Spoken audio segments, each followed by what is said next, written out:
Hello दोस्तों, कैसे हैं आप सब। स्वागत है आप सभी का कॉमिक वर्ल्ड चैनल पर। तो चलिए दोस्तों, आज हम शुरू करते हैं राज कॉमिक्स में बांकेलाल सीरीज़ की अगली कॉमिक्स, बांकेलाल और मोतिया बिंद।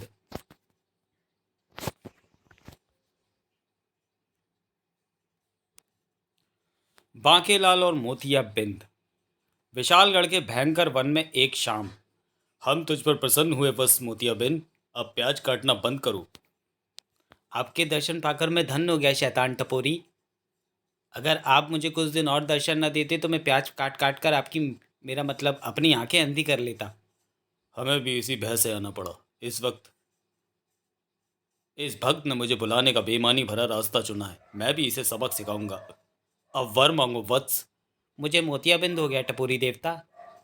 मेरी आंखें धीरे धीरे अंधी होती जा रही हैं। मेरा मोतियाबिंद ठीक करके मेरे चक्षुओं को नई रोशनी दे दो। बस मुझे और कुछ नहीं चाहिए। बस मोतियाबिंद, मैं तुम्हें नई आंखें ही दे दूंगा, किंतु पहले तुम्हें 11 जोड़ी आंखें मुझे भेंट में देनी होंगी। वो तो मैं कल ही दे दूंगा। मेरे पड़ोस में कसाई की दुकान है। वो रोज 11 बकरे काटता है और आंखें कौओं को खिला देता है। मैं उससे सारी आंखें ले लूंगा। घना से आना बनन बनन लागरिया से। तब तो मैं तुझे भी उल्लू की आंखें ही दे दूंगा, जो केवल रात्रि में ही देख सकती हैं। नहीं, मुझे इंसानों की आंखें चाहिए। तो फिर जा, राजकार्य में लिप्त 11 ऐसे लोगों की आंखें मेरे लिए भेंट में लेकर आ, जिन्हें अपनी आंखों की इच्छा ना रहे और वो खुद ये कहे कि काश ये आंखें न होती। मगर ये कार्य अमावस्या का चांद निकलने से पहले ज़रूर पूरा होना चाहिए। और मैं तुझे एक मंत्र भी देता हूँ। मेरा बताया मंत्र बोलकर लोगों की आंखों में तरह तरह के विकार भी पैदा कर सकेगा। ऐसा क्या? तो फिर टपोरी देवता जल्दी से मुझे वो मंत्र बताओ। टपोरी देवता ने उसे जल्दी से मंत्र भी बता दिया। और हाँ, अगर भूलवश किसी गलत आदमी की आंखें निकल जाए तो उन्हें आंख निकालने के तीसरे सूर्योदय से पूर्व उल्टा मंत्र बोलकर ठीक किया जा सकता है। वत्स, जैसे ही तुम 11 जोड़ी आंखें प्राप्त करके मुझे पुकारोगे तो मैं एक उड़ान यान तुम्हारे पास भेज दूंगा, जिस पर सवार होकर तुम यहाँ पहुँच जाओगे। मगर अब तू जल्दी से यहाँ से रपट ले वत्स, क्योंकि हमें 11 जोड़ी आंखें शीघ्र अतिशीघ्र चाहिए। देवता से विदा लेकर मोतियाबिंद विशालगढ़ की ओर चल पड़ा। जो हुक्म बादशाह। तो मैं तो चला जिधर चले रास्ता। मोतियाबिंद के रूप में मुसीबत विशालगढ़ में प्रवेश कर गई। राजकार में लिप्त व्यक्तियों में तो सैनिक, दरबारी, मंत्री, राजा, रानी सभी आ गए। लो, नगर में प्रवेश के साथ ही मेरे सामने पड़ गया राज धोबी। इसी से अपना अभियान शुरू करता हूँ। अजीब आदमी है, देख रहा है कि मैं और मेरे गधे आ रहे, फिर भी राह रोके खड़ा है। राज धोबी जैसी मोतियाबिंद के निकट आकर रुका। राज धोबी, मंत्र सुन। भैंस की आंख होती है, गंधे की गधे की आंख, गधे की आंख भी होती है, अंधे की आंख भी होती है पर वो देख नहीं सकती। बहंगे की आंख भी होती है पर उसे एक के चार दिखते हैं। काने की एक आंख होती है, उसे दुनिया आधी दिखती है। भगवान की आंखें अनेक होती है। बेशर्म की आंख में पानी नहीं होता, मगरमच्छ की आंख में पानी ही पानी होता है। मंत्र भी और है। आंखें नीची हुई तो हया बन गई, आंखें ऊंची हुई तो दुआ बन गई, आंखें उठकर झुकी तो अदा बन गई, आंखें झुककर उठी तो सजा बन गई। छींक मारते वक्त किसी की भी आंखें खुली नहीं रहती। आंखें बातें भी करती हैं, आंखें हंसती भी हैं, आंखें जलती भी हैं, आंखें फड़फड़ाती भी हैं। राजधोबी, इस सारी सच्चाई को कर स्वीकार। देख, तेरी आंखों में आ गया विकार। और ये छू, अब ये कभी झपकेंगी नहीं। मैंने ये विकार इसलिए पैदा किया है क्योंकि वो देख आ रही हैं। भला क्या आंधी। हटने का है रे मेरी राह से, क्योंकि मैं हूँ मतवाली आंधी। धूल धूल के ना जाने कितने गण राज धोबी की आंखों से टकराए। वह तो पल के झपका भी नहीं सकता था, बंद कैसे करता। आ, धूल कड़छूलों के समान मेरी आंखों से टकरा रहे हैं और मैं आंखें बंद भी नहीं कर पा रहा। डैचू, अबे गधा तू मुझे कहता है गधों जैसी हरकतें खुद कर रहा है। अबे आंखें बंद नहीं हो रही ना तो आंखें ढकता क्यों नहीं, आदमी का ही क्या डैचू। देर से ही सही पर राज धोबी को अकल आई, मगर आंखें ढकने के बाद भी मेरे नेत्रों की पीड़ा कम नहीं हो रही। जल जल मुझे इस पीड़ा से बचा सकता है ढैचू। अरे ओ ढैचू, कहाँ मर गया रे तू गधे। तूने तो नदी देख रखी है, राजवस्त्र धोने के लिए तू मेरे साथ वहां जाता है। चल मुझे वहां लेकर चल, वरना मैं मर जाऊंगा। ओ ढैचू, अबे पागल है क्या बे। इस आंधी में तुझे वहां कैसे लेकर जाऊंगा। आंधी तो रुकने दे और नीचे उतर जा, वरना दूंगा कस के एक दुलत्ती। ढैचू, ओह, ये ढैचू तो हिलकर भी नहीं दे रहा। आज इस भयानक तड़प से तो अच्छा था कि मेरी आंखें ही ना होती। हे भगवान, या तो आंधी बंद कर दे या मेरी आंखें ले ले। राज धोबी के मुंह से ये शब्द निकलते ही वहां खड़े मोतियाबिंद की बंद आंखें भी बुरी तरह से चमक उठी। वाह, बन गया काम। जबकि राज धोबी की आंखें उसकी कटोरियों से बाहर निकल पड़ी। अच्छा भैया राज धोबी, जय राम जी की। आए, मेरी आंखें हल्की कैसे हो गई, जबकि इधर ओ मेरे हथेली का वजन बढ़ गया, यानी कि एक जोड़ी आंखें मुझे मिल गई। आंधी भी उस वक्त तक आगे निकल चुकी थी। मोतियाबिंद आंखों के पहले जोड़े को प्याज की शक्ल की डिब्बियों में डालकर आगे बढ़ गया। आंधी तो रुक चुकी है, पर मुझे दिखाई क्यों नहीं पड़ रहा। ढहचू ढहचू, अबे तेरी तो आंखें ही नहीं है, अबे तू अंधा हो गया बे। मगर मोतियाबिंद का यह अभियान तो अभी शुरू ही हुआ था। अरे, यह तो शकुन अपशकुन मंत्री है। पता नहीं क्या होने वाला है, क्योंकि घर की दहलीज पार करने से पहले बीवी ने छींक दिया। दहलीज पार करते ही बिल्ली रास्ता काट गई। घोड़े पर चढ़ते ही काला कुत्ता रोने लगा। घोड़े के चलते ही मेरी बाईं आंख फड़कने लगी। थोड़ा और आगे बढ़ते ही अर्थी दिखाई दे गई। थोड़ा और आगे बढ़ते ही एक नंगा और एक गंजा दिख गया। उड़की होगा। उसी क्षण शकुन अपशकुन मंत्री अगर अपना घोड़ा रोक ना लेता तो वह अंधा घोड़े के पाँव के नीचे आ जाता। ओ घोड़े वाले भाई, अंधे को सड़क पार करा दो। शकुन अपशकुन मंत्री को उसे सड़क पार कराने नीचे उतरना ही पड़ा। और तब शकुन अपशकुन मंत्री, मेरा नाम मोतियाबिंद है। सुन मंत्र। मंत्र? कैसा मंत्र? फिर इससे पहले कि शकुन अपशकुन मंत्री को कुछ सोच व समझ पाता, मोतियाबिंद घोड़े की रफ्तार से मंत्र बोलता चला गया। और तब शकुन अपशकुन मंत्री, इस सारी सच्चाई को कर स्वीकार, देख तेरी आंखों में आ गया विकार। और ये छू विकार। अरे ये क्या, मेरी आंखें तो तेजी के साथ फड़कने लगी हैं। अबे अबे बस भी कर, मुझे फड़काता ही रहेगा क्या? आ। और तभी, हाय मैंने क्या किया। तू शकुन अपशकुन मंत्री है तो क्या हुआ? गौर, तूने मुझे देखकर आंख क्यों मारी? तेरी यही सजा है दुष्ट लफंगे। ओह, इसकी आंखें तो हमें देखकर भी फड़फड़ा रही हैं।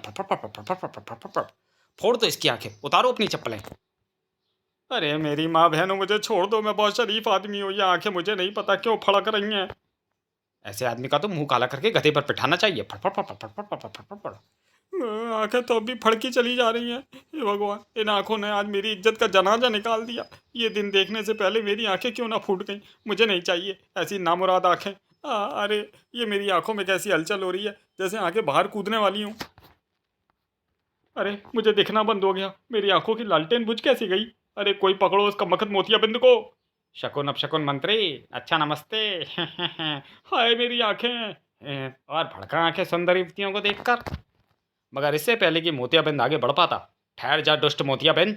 आए कौन? मुझे नहीं जानता कमबख्त। बाकेलाल को विशालगढ़ का बच्चा बच्चा जानता है। बाकेलाल तुम? ओ, एक और शिकार, खुद ही शिकार होने आ गया। आ। बाकेलाल उस समय विक्रम सिंह के कहने पर विशालगढ़ की गश्त पर निकला हुआ था। बाकेलाल ने फौरन ही एक लात मोतियाबिंद के जबड़े पर जड़ दी। बता, तूने शकुन अपशकुन मंत्री की आंखों के साथ क्या गड़बड़ की है, वरना मैं तेरी आंखें निकालकर उसकी आंखों के गड्ढों में चिपका दूंगा। आ। मोतियाबिंद ने मन पढ़ने के लिए मुंह खोलने का प्रयास किया, मगर उसका मुंह तो बाकेलाल की ठोकर से टेढ़ा हो चुका था। बाके, मंत्र सुन। मुंह, मैं तो मंत्री नहीं पढ़ पा रहा। फिलहाल यहाँ से भागना ही ठीक रहेगा, वरना इस बाकेलाल का बहुत नाम सुना है, ये मेरा बाजा बजा देगा। और ये सोचकर मोतियाबिंद बाकेलाल को ठोकर जड़कर एक तरफ भाग निकला। भाग बेटे मोतियाबिंद। आ। बाकेलाल, कहाँ है मोतियाबिंद? क्या तुमने उसे पकड़ लिया? पकड़ तो मैं उसे लेता ही शकुन अपशकुन मंत्री, अगर वो भाग ना जाता तो। बागेलाल, मेरी तो दुनिया ही अंधेरी हो गई, और मेरा की होगा। घबराओ नहीं शकुन अपशकुन मंत्री, राजवैद्य तुम्हारी आंखों के गड्ढे में कुत्ते की आंखें लगाकर भर देगा, और तुम देखने भी लगोगे। राज धोबी और शकुन अपशकुन मंत्री की अवस्था देखकर राज दरबार में हलचल मच गई। राज धोबी, ये तुमने कटोरा और लाठी क्यों थाम रखी है? ये कटोरा और लाठी पता नहीं क्यों भिखारियों की तरह मुझे लोगों ने पकड़ा दिए हैं महाराज। मगर राज धोबी, शकुन अपशकुन मंत्री, तुम्हारी आंखों को क्या हुआ? हमारी आंखें मोतियाबिंद नाम के शैतान ने चुरा ली है महाराज। पर उसने ऐसा क्यों किया? ये तो उसने हमें नहीं बताया महाराज। हाय, अब हमारा क्या होगा?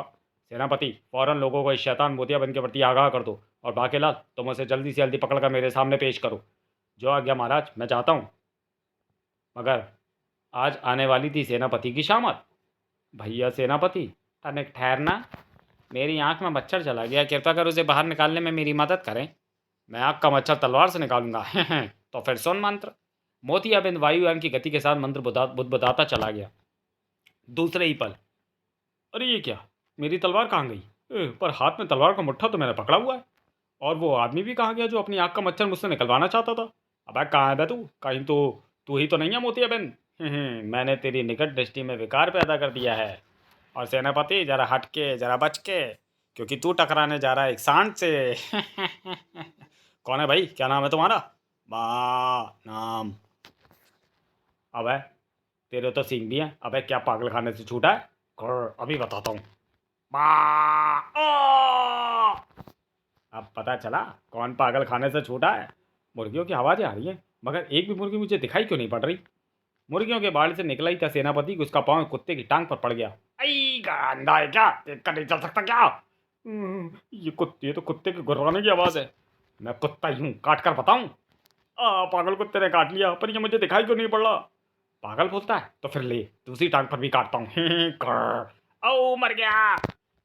वो आदमी जरूर मोतियाबिंदी था, उसने ही मेरी आंखों में गड़बड़ कर दी है। मुझे पास की वस्तुएं दिखाई नहीं पड़ रही, जबकि दूर की प्रत्येक वस्तु दिखाई पड़ रही है। तभी हवा में लहरा कर आई एक रस्सी सेनापति की टांग से लिपट गई और इसी के साथ एक आवाज गूंज उठी।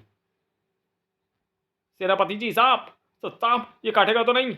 हे भगवान, आंखों के रहते भी तूने मुझे अंधा बनाना था, तो फिर वापस ले ले अपनी आंखें। मुझे नहीं चाहिए तेरी आंखें जो मेरी टांगों पर लिपटा हुआ सांप भी ना देख सके। सेनापति के ऐसा कहने की देर थी कि तो भैया हम चली। अरे मेरी आंखों को क्या हुआ।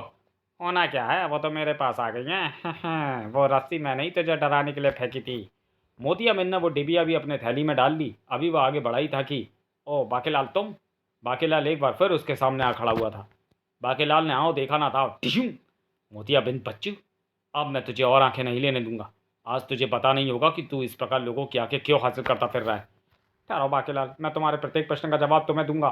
तो फिर मैं अपना हाथ रोक लेता हूँ, मगर ये रहस्य बताने से पहले मुझे एक मंत्र बोलना होगा, वरना मेरे प्राण पखेरु उड़ जाएंगे और तुम ये रहस्य जान नहीं पाओगे। ठीक है, मंत्र बोल लो। मैं मंत्र पढ़ता हूँ। फंस गया ये मुर्गा भी। और ये छू। ये क्या। मोतियाबिंद हिरण की सी गति के साथ मंत्र पढ़ता चला गया। उसी समय बाकीलाल की एक आंख से आकर टकराया वह शैतान पक्षी। पक्षी तो उड़ गया, मगर इसी के साथ बाकीलाल की एक आंख में आ गया विकार। आह, शुक्र है मेरी आंख पक्षी की चोंच से बच गई। मैं तो समझा था आंखें गईं, पर अभी मैं इस आंख को खोल नहीं पा रहा। अरे मगर ये क्या, मुझे दूसरी आंख से मोतियाबिंद इतना बड़ा कैसे दिखने लगा। मैं बड़ा नहीं हो गया हूँ बाकीलाल बच्चू, बल्कि ये मेरे दृष्टि विकार का मंत्र का कमाल है। टिशुम आ। अब ये मुझ पर हाथ नहीं उठा पाएगा, क्योंकि मैं इसे महाबली भीम से भी ज़्यादा शक्तिशाली और बड़ा दिखाई पड़ रहा हूँ।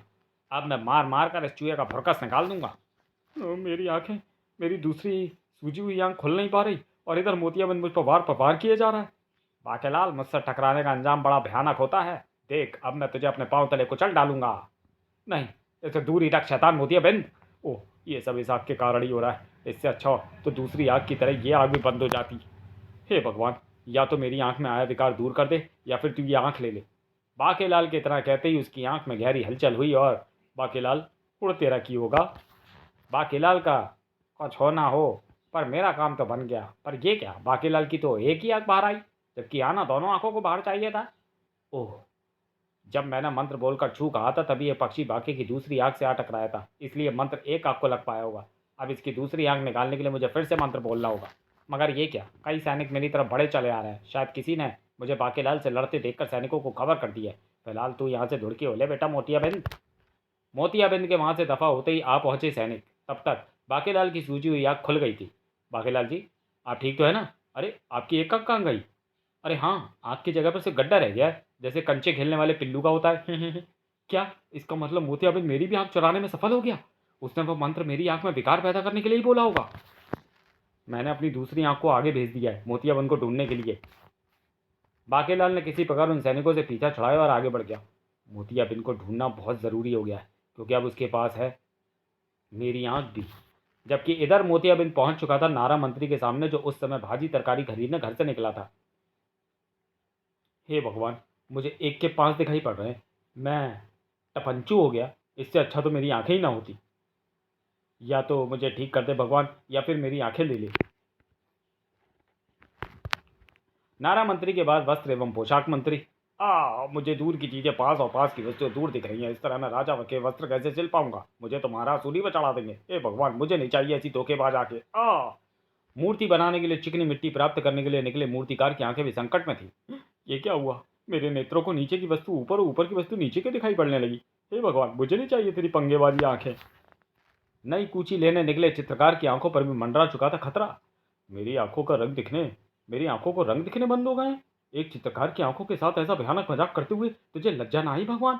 मुझे नहीं चाहिए तेरी आंखें। तू अपने आप लेगा या मैं खुद नोच कर दे दूं अपनी आंखें। नए आरती मंत्री की तो उस वक्त ये प्रथम पूजा थी राज मंदिर में, जब उसकी भी आंखों में आ गया विकार। मुझे एक आँख से छोटा व एक आँख से बड़ा दिखने लगा है। मुझे राम जी बड़े दिख रहे हैं, मैं सीता मैया छोटी दिख रही हैं। ऐसी बदमिजाज आँखों से तो अंधा ही होना अच्छा है। प्रबंध मंत्री की आंखों का प्रबंध भी हो गया। बेटे प्रबंध मंत्री, खरीद ले एक लाठी, क्योंकि ऐसी नामुराद आंखें मुझे नहीं चाहिए जो सूर्यास्त होते ही देखना बंद कर दें। और मोतियाबिंद का आखिरी शिकार भी आज सामने था। अरे, यह हाथी अचानक इतना छोटा कैसे हो गया? मुझे छोटा कह रहा है? तू सूढ़ खींच के। मैंने तो हाथी पर चढ़ने के लिए सीढ़ी मंगवाई थी। नहीं, इस पर तो मैं पाँव उठाकर ऐसे ही बैठ जाऊंगा। विक्रम की तो आंखों में विकार आया हुआ था, तो वो धड़ाम से हाथी के पाँव के ऊपर आ गिरा। मोटे ने मेरा पाँव दबा दिया। क्रोधित हाथी ने भी उसे न बख्शा। कर, हाथी का पाँव दबाता है? हे भगवान, ये तूने मेरी आंखों को क्या कर दिया? इससे अच्छा तो देता ही ना, ले ले अपनी आंखें। विक्रम सिंह के ऐसा कहते ही उसकी भी आंखें हो गई गायब, जबकि इधर मोतियाबिंद की आंखें बुरी तरह से चमक उठी थी। ये गई 11वीं जोड़ी आंखें भी प्याज की शक्ल की डिबिया में। राजकार में लगे 11 व्यक्तियों की आंखें तो मैंने प्राप्त कर ली, मगर एक आंख बाकी लाल की रह गई। पर देवता ने कहा था कि आज अमावस्या का चांद निकलने से पहले ये आंखें मैं उस तक पहुंचा दूं, वरना मुझे नई आंखें नहीं मिलेंगी। संध्या गिर चुकी है, सारी आंखें मैंने पोटली में डाल दी हैं। अब मुझे टपोरी देवता का नाम लेकर उड़नयान का आह्वान करना चाहिए। जय टपोरी देवता। फौरन ही उड़नयान प्रकट हो गया, जिस पर सवार हो गया मोतियाबिंद। इन सैनिकों की आंखों में मैंने निकट दृष्टि विकार पैदा कर दिया, जिससे इन्हें मैं दिखाई नहीं पड़ रहा। और फिर जैसे ही उड़नयान उड़ने के लिए उठा कि तभी, मोतियाबिंद कहाँ जाता है? बाकीलाल की आंख लेकर तू नहीं भाग सकता। ओ आजा आजा, मुझे तेरी ही प्रतीक्षा थी। मोतियाबिंद, अब मुझे पता चल चुका है कि तू आंखों में विकार पैदा करने के लिए मंत्र बोलता है, और मंत्र बोला जाता है मुंह से, जिसे मैं खुलने ही नहीं दूंगा। आओ था, बोल मंत्र बोल। बोल मंत्र बोल मोतियाबिंद, खोल मुंह खोल। बाकेलाल ने मोतियाबिंद की कमर पर लटकी हुई थैली दूसरे ही पल झपट ली। बेटे मोतियाबिंद, मुझे पता है कि सारे आंखें इसी में पोटली में बंद है, और अब तूने इन आंखों को उनके स्वामियों को लौटाने का रास्ता मुझे शीघ्र ही नहीं बताया तो मैं तुझे धक्का दे दूंगा। धक्का तो तुझे मैं भी दे सकता हूँ बाकेलाल। मेरी आंखें, मुझे अमावस्या का चांद निकलने तक वो सारी आंखें अपने टपोरी देवता तक पहुंचानी थी। तब वो उन आंखों के बदले में मुझे नई आंखें देते, जिन्हें पाकर मेरी आंखों का मोतियाबिंद ठीक हो जाता। अमावस्या का चांद? मोतियाबिंद, जरा बता तो अमावस्या को चांद कब निकलता है? क्या मतलब? मूर्ख, अमावस्या का चांद तो होता ही नहीं। चांद तो पूर्णमासी का होता है। तेरे टपोरी देवता ने तेरे साथ मजाक किया है क्या? नहीं, यह नहीं हो सकता। देवता मजाक नहीं करते, पर शैतान देवता करते हैं। अब अगर तुझे अपने दुष्कर्मों की भयानक सजा से बचना है तो ये बता कि हमें आंखें वापस कैसे मिलेंगी। आंखें उल्टा मंत्र बोलने से वापस मिलेंगी, मगर मंत्र बोलते वक्त आंखें और अंधे दोनों आमने सामने होने चाहिए। मोतियाबिंद, उड़ानयान को वापस लेकर वहां चल जहाँ आंखें गिरी हैं। अगर वो आंखें खो गई तो 11 बेकसूर व्यक्ति खामखा अंधे हो जाएंगे, जिनमें से एक काना मैं भी होऊंगा। फिर जल्दी उड़नयान वहां पहुंचकर उतरा और उन्हें उतार कर गायब हो गया। अरे बाप रे, ये तो प्याजों का गोदाम है, और वो डिबियाएँ भी प्याजों की शक्ल की हैं। बाकेलाल को महल से बुलवाने ही पड़े मददगार और बाकी अंधे। महाराज, इन्हीं प्याजों के ढेर में वो डिबियाएँ भी हैं जिनमें हम सबकी आंखें हैं। हमें यहाँ पड़े प्याज काट काट कर देखने होंगे। जो प्याज ना कटे समझो वही आंख वाली डिबिया है। पर यह काम सूर्योदय से पूर्व ना हुआ तो फिर हमें कभी आंखें नहीं मिलेंगी। उसके बाद सैनिकों की एक पूरी टुकड़ी प्याज काटने में जुट गई। ओह, ये प्याज नहीं कट रहा, तो फिर ये आंख वाली डिबिया होगी। जल्दी जल्दी प्याज काटो, सूर्योदय से पूर्व सारी आंखें मिलनी चाहिए। बाकेलाल, वह डिबिया तो खोलो। बाकेलाल ने प्रथम डिबिया खोली तो विक्रम सिंह की आंखें वापस लौट आई। इसमें तो मेरी आंखें थी। महाराज, दूसरी डिबिया भी मिल गई। जल्दी खोलो बाकेलाल, उसमें जरूर मेरी आंखें होंगी। बाकेलाल ने दूसरी डिबिया खोली तो शकुन अपशकुन मंत्री की आंखें लौट आईं। मेरी आंखें लौट आईं। फिर जल्दी एक एक कर सबको आंखें मिलती चली गई, मगर सबको अपनी अपनी आंख मिल गई है, पर मुझे मेरी इकलौती आंख कब मिलेगी? कहीं उससे पहले ही सूर्योदय न हो जाए। काटो काटो प्याज, जल्दी जल्दी काटो। कोई फायदा नहीं, भोर होने वाली है बाकीलाल। वैसे भी तुम एक आंख में ज़्यादा अच्छे लग रहे हो। नहीं। इसी के साथ वहाँ मौजूद आखिरी प्याज भी कट गया। महाराज, सभी प्याज कट गए?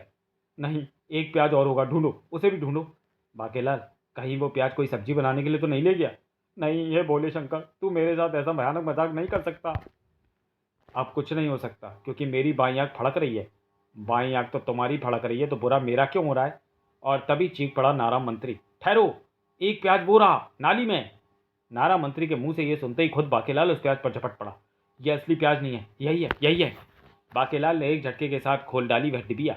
उसी पल सूर्य की रश्मियों ने आकाश व धरती को स्पर्श किया, और उल्टा मंत्र पढ़ते ही, वाह, मेरी इकलौती आंख मुझे मिल गई, वाह। इसी बात पर बोलो बाकेलाल जिंदाबाद। विक्रम सिंह के चेहरे व आंखों में भी चमक आ गई। बाकीलाल, आज तुमने हम सबकी आंखें बचाकर और शैतान मोतियाबिंद को पकड़वाकर पूरे विशालगढ़ पर उपकार किया है। उपकार तो मैंने अपने आप पर किया है, क्योंकि आग तो मेरी फंसी हुई थी। समाप्त। तो चलिए दोस्तों, वीडियो को यहीं समाप्त करते हैं और मिलते हैं बाकीलाल सीरीज की अगली कॉमिक्स चौचू में। तब तक के लिए धन्यवाद।